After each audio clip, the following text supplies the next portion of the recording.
네, 캡터TV 애청자 여러분 안녕하십니까, 제임스 안입니다. 토렌스에 사는 70대 한인이 등산을 갔다 실종된 지 이틀 만에 무사히 발견됐습니다. 한인 여성 검사가 연방법무부가 신설한 국가암호화폐 단속국 초대 국장에 임명됐습니다. UC 버클리가 합격 통보를 받은 예비 학생 5,100명에게 합격이 취소될 수 있다는 서한을 발송해 파장이 일고 있습니다. 한인 학생 상당수가 영향을 받게 될 것으로 걱정됩니다. 미국 기업들이 인재를 구하는데 혈안이 되어 있습니다. 인력난이 심화돼 각종 특전이나 인센티브로 인재들을 붙잡는데 안감 힘을 쓰고 있다고 합니다. 이번 주 요세미티 국립공원에 가시면 평생 잊지 못할 장관을 보실 수도 있습니다. 마치 용암이 폭포가 되어 흐르는 듯한 장관은 2월에만 잠깐 보실 수 있다고 합니다. 우크라이나가 위기 사태가 해소되지 않고 있습니다. 미국은 러시아가 수일 내에 우크라이나를 침공할 수 있다고 경고했습니다. 네, 오늘 전해드릴 주요 소식들입니다. 자, 2월 17일 목요일 카프뉴스 지금부터 시작합니다. 여러분, Let's go.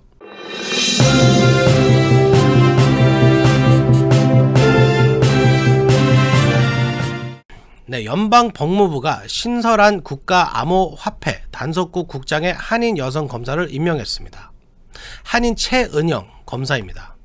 제프리 기자가 보도합니다. 한인 여성 검사가 연방법무부 산하 국가암호화폐 단속팀 NCET 초대국장에 임명됐습니다. 연방법무부는 오늘 산하 국가암호화폐 단속팀을 신설했으며 초대국장으로 최은영 검사를 임명한다고 발표했습니다. 법무부는 최 검사가 10년 가까이 법무부에서 근무해왔고 최근에는 리사 모나코 법무부 차관의 선임 자문관으로 재임해왔다고 밝혔습니다. 최 신임 국장은 오늘부터 업무를 시작했습니다. 최 국장은 하버드대와 하버드 로스쿨을 졸업한 뒤 뉴욕 남부지방검찰에서 검사 생활을 시작했으며 초기부터 사이버 범죄 분야를 담당해왔습니다. 케네스 폴라이트 주니어 법무부 범죄국 담당 차관보는 NCET를 창설한 것은 디지털 자산과 분산장부 기술의 빠른 혁신과 함께 범죄자들이 이 분야를 사이버 공격과 랜섬웨어로 공격하며 피해가 증가했기 때문이라고 밝혔습니다. 폴라이트 주니어 차관보는 NCET가 이들 기술과 관련한 범죄 증가를 차단하기 위한 법무부의 중점적 역할을 담당할 것이라고 말했습니다. 이어 폴라이트 차관보는 최은영 국장은 사이버 및 암호화폐 문제의 밝은 리더로 그가 NCET 정식 국장으로서 이 분야의 법무부 업무를 이끌게 된 것을 기쁘게 생각한다고 강조했습니다. NCET는 암호화폐와 디지털 자산의 범죄 악용을 차단하고 암호화폐, 사이버 범죄, 자금 세탁, 위조 등과 같은 분야의 전문 검사 등 법무부 소속 검사들로 구성됐습니다. 지금까지 카플라 뉴스 제플리였습니다. 네, 커런 카운티 피노스 마운틴에 하이킹을 갔다 실종된 한인 갑송 씨가 오늘 발견됐습니다. 록밸리에서 건강이 양호한 상태로 발견됐다고 합니다. 토렌스에 사는 73세 갑송 씨는 지난 15일 커런 카운티 피노스 마운틴에 혼자서 등산을 갔습니다. 하지만 이틀이 지나도 돌아오지 않았습니다. 가족들이 신고해 컨 카운티와 벤츄라 카운티 셰리프국이 헬기 등을 동원해 수색 작업을 벌고 있었습니다. 이 일대에는 최근 많은 눈이 내린 데다 송 씨가 약을 챙겨가지 않아 가족들의 걱정이 컸다고 합니다. 무사히 돌아와서 정말 다행입니다. 네, UC 버클리가 신입생 정원을 3,000명 축소하는 것이 불가피해졌다는 소식을 전해드렸었죠. 그런데 UC 버클리가 지난 15일 합격생 5,100명에게 편지를 보내 합격이 취소될 수 있다고 통지했다고 합니다. 한인 학생 상당수가 영향을 받게 될 것으로 보입니다. 제니바 기자가 보도합니다. 법원의 신입생 정원 동결 조치로 3,000여 명의 신입생 정원 축소할 수 있다고 밝힌 UC 버클리가 다음 학기 합격 통지서를 받은 신입생과 편입생 등 5,000여 명에게 입학이 취소될 수 있다는 편지를 보낸 것으로 밝혀져 자칫 수천여 명의 학생들이 입학이 취소될 조치에 놓이게 됐습니다. 폴리티코 보도에 따르면 UC 버클리 당국은 지난 15일 2022년에서 2023년 학년도 합격 통지서를 받은 학생 5,100명에게 최근 캘리포니아주 항소 법원의 판결 내용을 설명하고 이 판결로 인해 합격이 취소될 수도 있다며 미리 준비할 것으로 통보했습니다. 이 편지서에서 합격 측은 합격생들에게 입학이 취소되는 최악의 상황에 대비해 다양한 옵션을 준비하고 있는 것이 좋다고 조언했습니다. UC 버클리가 이미 합격 통보를 학생들에게까지 합격 취소 가능성을 경고한 것은 최근 학생 등록 수준을 2020년, 2021년 학년도로 유지하라는 법원 판결에 따른 것입니다. UC 버클리 총장실은 이와 관련해 지난 15일 전체 학생들과 교직원들에게 발송한 이메일에서 학교가 이번 판결에 대해 캘리포니아주 대법원에 상고했다고 밝히면서도 판결이 반복되지 않을 경우 정원에서 3,050명을 축소하는 것이 불가피하다고 밝혔습니다. 이어 총장실은 이를 위해 5,100명의 예비 합격생들에게 합격 취소 통지서를 발송했다고 설명했습니다. 수천 명의 예비 합격생들에게 합격 취소 가능성을 통보하기까지 된 이번 초유의 상태는 버클리 주민들이 학생 수 증가로 인해 소음과 교통체증, 주택 가격 상승이 초래되고 있다며 학교 정원 동결로 요구하며 소송을 제기했기 때문입니다. 캘리포니아 뉴스 제니박이었습니다. 네, 제니박 기자님 수고하셨습니다.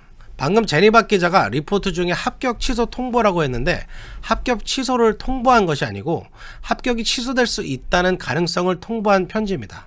착오 없으시기 바랍니다. 네, LA시가 시내 로컬 도로 177마일 구간에 대한 제한 속도를 시속 5마일을 낮출 것으로 보입니다. LA시 의회 교통위원회는 LA 도심의 177마일 구간 도로의 최고 속도를 시속 5마일씩 낮추자는 교통국의 제안을 검토하고 있습니다. LA시가 제한 속도를 낮추려는 것은 교통사고를 줄이기 위한 것입니다. 작년에 주의회가 통과시킨 로컬 도로의 제한 속도를 시정부들이 조정할 수 있도록 한 AB43 법안이 올해부터 발효돼 주정부의 승인이 없어도 속도를 조정할 수 있습니다. 제한 속도를 낮추면 보행자가 차에 치인 경우 생존율이 높아지고 충돌 사고도 줄일 수 있다고 합니다. 네, 인력난이 심각해지면서 미국 기업들이 인재를 확보하는 데 혈안이 되고 있습니다.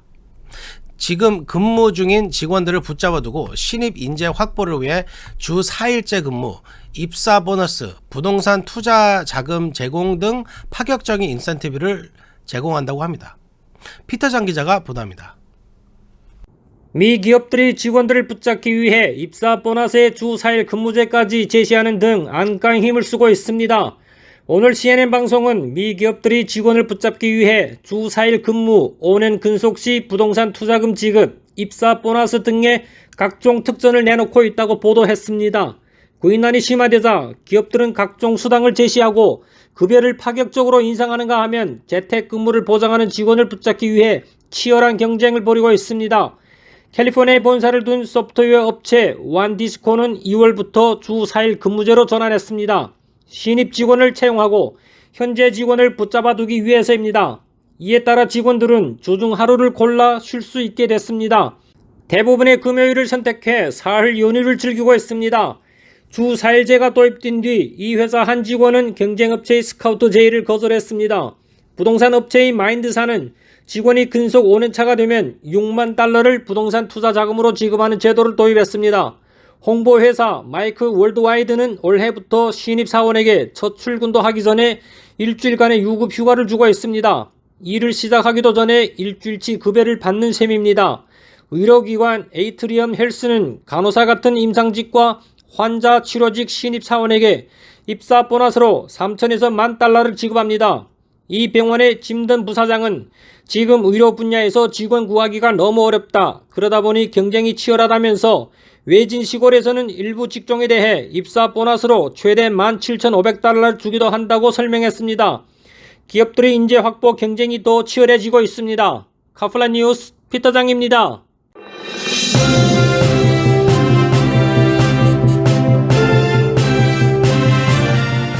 네, 이번 주 요세미티 국립공원에 가시면 평생 잊지 못할 장관을 구경하실 수도 있습니다. 바로 불의 폭포라고 불리는 Horsetail Fall에서 마치 용암이 쏟아지는 듯한 장관인데요. 1년 중 2월 중순에만 볼 수 있고 그마저도 하루에 딱 10분 정도 볼까 말까라고 합니다. 제니박 기자가 전해드립니다. 2월에 요세미티 국립공원에 가면 용암이나 떨어지는 불을 영상시키는 Horsetail Fall의 장관을 볼 수 있습니다. 월스트리트 저널이 지난 15일 요세미티 공원의 용암 폭포에 장관을 소개했습니다. 월스트리트 저널은 이 폭포는 매년 2주 동안 하루에 약 10분 정도만 자연이 선물한 용암 폭포, 파이어폴의 모습을 볼 수 있다며 2월 중순부터 약 2주간만 볼 수 있는 진기함 장면이라고 소개했습니다. 호스테일 폭포에서는 2월 중순부터 약 2주간 해가 지기 직전 빛이 반사돼 물이 주황색으로 변하면서 마치 용암이 흐르는 듯한 모습을 볼 수 있습니다. 처음 이 폭포의 사진을 본 사람들은 합성으로 오해하기도 하지만 이는 우연히 준 자연의 선물입니다. 요세미티 국립공원에 이어 파이어폴을 보기 위해서는 관광객이 적절한 자리에 있어야 하고 빛이 반사될 충분한 물이 있어야 하며 하늘이 맑아야 한다. 또 겨울에만 물이 흐르는 정도로 계곡 규모가 작아 용암 폭포를 보는 것은 정말 하늘의 별 따기입니다. 아무에게나 기회가 주어지는 것은 아니라는 것입니다. 에런 메아레스 사진 작가는 매년 태양의 위치를 계산해야 용암 폭포를 볼 수 있는 가장 적당한 날짜를 추천하는 올해는 2월 15일부터 2월 26일이 최적기라고 합니다.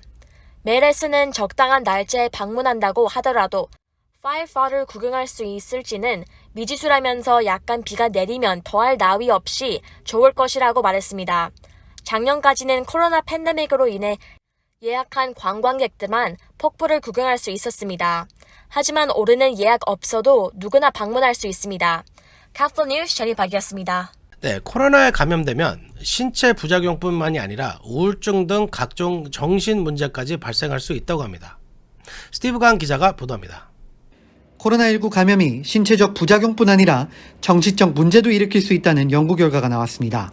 뉴욕타임스는 오늘 미 재앙군인관리국 VHA의 데이터베이스를 이용해 코로나19 확진자 15만 4천 명의 결과를 추적한 이 같은 내용의 논문이 영국 의학저널 BMJ에 실렸다고 보도했습니다. 이 논문의 코로나 확진자는 감염되지 않은 대조군에 비해 우울증 진단을 받을 가능성이 39%, 불안장애 진단을 받을 가능성은 35% 높았습니다. 또한 스트레스 장애에 걸릴 가능성은 38%, 수면 장애에 걸릴 가능성은 41% 높았습니다. 건망증 등의 인지적 문제에 시달릴 가능성은 80% 높았고 각종 약물에 중독될 가능성도 20% 높았습니다. 폴 해리슨 옥스퍼드대 정신과 교수는 코로나 확진 후 정신적 문제가 발생하는 경향이 뚜렷하게 확인됐다며 코로나가 정신건강에도 영향을 줄 수 있는 것으로 볼 수 있다고 말했습니다. 앞서 학계에서는 코로나 바이러스가 뇌세포를 공격할 수 있다는 연구 결과가 소개된 적이 있습니다. 하지만 코로나로 인한 정신적 문제는 환자 본인의 심리적인 문제, 질병 등이 복합적으로 작용한 결과로 봐야 한다는 것이 전문가들의 견해입니다. 이번 연구 대상자 중 우울증이나 스트레스 장애 진단을 받은 환자는 전체의 4.4%에서 5.6%였습니다. 카플라 뉴스 스티브 강입니다. 네, 오미크론 확산이 꺾이면서 미국이 일상복귀를 서두르고 있습니다. 파우치 소장은 일부 감염을 감소하고서라도 이제 일상복귀를 준비해야 한다고 말했습니다. 제프리 기자가 보도합니다. 오미크론 확산이 진정되면서 미국 정부가 일상복귀를 서두르고 있습니다. 백악관은 코로나 바이러스로부터의 보호 조치에 엄청난 진전을 이룬 것으로 판단하고 코로나 관련 방역 규제를 해제하거나 대폭 완화하는 방안을 검토 중입니다. 코로나 팬데믹이 선언된 지 2년 만입니다. 세계보건기구 WHO는 지난 2020년 3월 11일 전 세계의 코로나 팬데믹을 공식 선언했었습니다. 백악관 최고 의학 자문역인 앤서니 파우치 미국 국립 알레르기 전염병 연구소 소장은 코로나19 위험이 남아있지만 일상회복을 시작해야 할 시점이라고 말했습니다. 파우치 소장은 미국은 시민들을 감염으로부터 보호할 필요성과 3년째 접어든 코로나19 대유행으로 인한 피로감 증가 사이에서 균형을 찾아야 하는 어려운 선택에 직면하고 있다며 무모하게 모든 것을 내팽개치고 싶지 않지만 일상회복을 향해 조금씩 움직이기 시작해야 한다고 강조했습니다. 이에 앞서 이날 연방보건당국자들도 오미크론 변이 증가세가 꺾임에 따라 코로나 대응의 여러 측면을 고려해 새로운 코로나19 지침을 준비하고 있다고 밝혔습니다. 파우치 소장은 방역 규제 완화가 약간의 불필요한 감염을 수반할 수 있다고 인정하면서도 엄격한 예방 정책들을 너무 엄밀하게 따르는 것도 해로울 수 있다고 말했습니다. 제프 자이언츠 백악관 코로나19 대응 조정관도 미국은 코로나 바이러스로부터 사람들을 보호하는 능력 면에서 엄청난 진전을 이뤘다면서 팬데믹 다음 단계에 대한 계획이 진행 중이라고 밝혔습니다. 자이언츠 조정관은 대통령과 우리 코로나19 팀은 미래를 위해 적극적으로 계획하고 있다고 덧붙였습니다. 지금까지 카플라 뉴스 제플리였습니다. 네, 러시아 병력 철수 발표에도 불구하고 우크라이나 긴장이 고조되고 있습니다. 바이든 대통령은 러시아가 수일 내에 우크라이나를 침공할 것이라고 경고했고 블링컨 국무장관은 러시아가 우크라이나 전역에 폭탄을 투하할 것이라고 유엔에서 말했습니다. 피터 장 기자가 보도합니다. 러시아의 병력 철수 발표에도 불구하고 우크라이나 위기 사태가 해소되지 않고 있습니다. 러시아는 미국에 우크라이나에 대해 미국의 무기 공급 중단과 동유럽에서 미군 철수를 요구하고 나섰고, 미국은 러시아가 수일 내에 우크라이나를 침공할 수 있다며 긴장을 놓지 않고 있습니다. 바이든 대통령은 오늘 러시아의 우크라이나 침공 위협 가능성과 관련해 매우 높다고 말했습니다. 또 오늘 오하이오주 클리블랜드 방문에 앞서 백악관에서 기자들과 만나 러시아가 군대를 이동하고 있고 위상작전을 시도할 수 있다며 이같이 밝혔습니다. 미국과 유럽 정보기관들은 그간 러시아가 우크라이나로부터 공격받은 것처럼 꾸며 침공 구실을 만들 수 있다며 위상작전 가능성을 우려해왔습니다. 서방은 특히 우크라이나 국경지대에서 러시아가 일부 감군했다는 발표와 관련해서도 이를 검증하지 못했다며 오히려 최근 48시간 동안 7,000명의 병력이 증가했다고 반박하고 있습니다. 이런 가운데 우크라이나는 칠러 반군이 장악하고 있는 우크라이나 동부지역 루안스크에 대한 박격포 공격을 가해 긴장 수위를 더욱 높이고 있습니다. 자칫 러시아에 우크라이나 침공의 빌미를 제공할 수 있다는 지적입니다. 오늘 유엔에서는 우크라이나 위기 사태와 관련해 유엔 안전보장이사회의가 열렸습니다. 이날 회의에서 토니 블링컨 국무장관은 러시아가 취할 수 있는 우크라이나 침공 각본을 단계별로 상세하게 열거했습니다. 토니 블링컨 국무장관은 유엔 TV로 중계된 안보리 공개회의 발언에서 우리 정부는 향후 며칠 내에 지상군과 항공, 선박을 포함한 러시아 병력이 우크라이나를 상대로 공격을 개시할 준비를 하고 있다는 점을 명백히 시사한다고 발언했습니다. 그는 지난 몇 달 러시아는 정당한 이유 없이 우크라이나 국경과 러시아 벨라루스 점령지 크림반도에 15만 명이 넘는 병력을 집결했다며 러시아는 병력을 줄이고 있다고 하지만 현장에는 그런 일이 일어나는 걸 보지 못했다고 말했습니다. 이어 그는 일단 러시아의 공격이 시작되면 러시아의 미사일과 폭탄이 우크라이나 전역에 떨어질 것이라며 통신수단은 가로막히고 사이버 공격으로 우크라이나의 핵심 기관들이 차단될 것이라고 위기를 강조했습니다. 카플란 뉴스 피터장입니다. 네, 여러분 한국 드라마나 K-팝 이야기가 나오면 나도 모르게 어깨가 으쓱으쓱해지게 되는데요. 어제 미국 외교 전문지 The Diplomat, 이 한국 K-팝 스포트 파워의 순간 This is South Korea's K-pop soft power moment 이라는 기사를 통해 한국 문화의 영향력을 극찬했습니다. 디플로매트는 심지어 한국이 미국 문화의 세계 지배력을 위협할 정도가 됐으며 아시아의 미래를 바꾸고 있다고 했습니다. 스페인인 일간지 엘파이스는 지난 12일 한국의 문화 콘텐츠가 세계적으로 영향력을 보이는 이유를 분석한 한 특집 기사를 보도하면서 서울이 아시아의 예술의 수도로 부상하고 있다고까지 했습니다. 우리가 생각하는 것 이상으로 한국 문화가 세계로부터 평가받고 있는 것 같습니다. 한인으로서 요즘처럼 어깨가 으쓱으쓱거리고 자랑스러운 적이 정말 없었던 것 같습니다. 한인으로서 자긍심을 가지셔도 됩니다.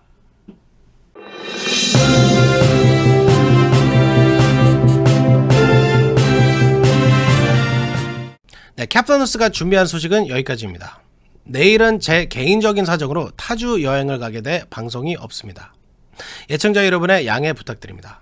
자, 2월 17일 목요일 카페뉴스 마칩니다. 다음 주 월요일 날 다시 찾아뵙겠습니다. 감사합니다.